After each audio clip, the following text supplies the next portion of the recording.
Right, very good. Next అమ్మ ఆలోచిస్తున్నామా, వేరే వాళ్ళు చూసి చాలా మంది అందరూ ఊరికే ఆదానీలు అంబానీలు అవ్వట్లేదమ్మా. అర్థమైందా? మనకి ఇద్దరే ఉన్నారు, మరి కోట్ల మంది ప్రపంచం, ఇద్దరే అనుకున్నాం. Different creativity, ideology, thinking, storming, swat analysis, strength, weakness, బలం, బలహీనత ఏంటి, మనలో మనం ఎన్ని తెలుసుకోలేనప్పుడు మీరు బ్రహ్మపాదం తీసుకొచ్చి మీ దగ్గర చేసినా మీరు సోమానే.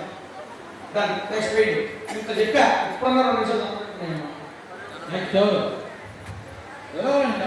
ఆలోచిస్తుంది నీ అవతాన్ని వేయగలనా వేయలేనా.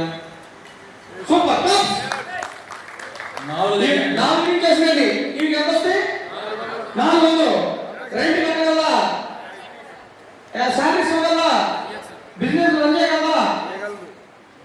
అది చేయడానికి ఏం కావాలో ఆఫర్ చేసమని చెప్పాను. ఓకేనా? జస్ట్ ఎంత మిమ్మల్ని ఒక గీత తీసుకొని మీరు ఆ గీతలోనే ఉండిపోయారు. నాకు మీకు కంట్రోల్ అంతా మిమ్మల్ని బయట తీసుకోవడానికి పట్టింది టైం అంతా, సెషన్ అంతా. నెక్స్ట్ ఆమె చూసారండి, మీరేం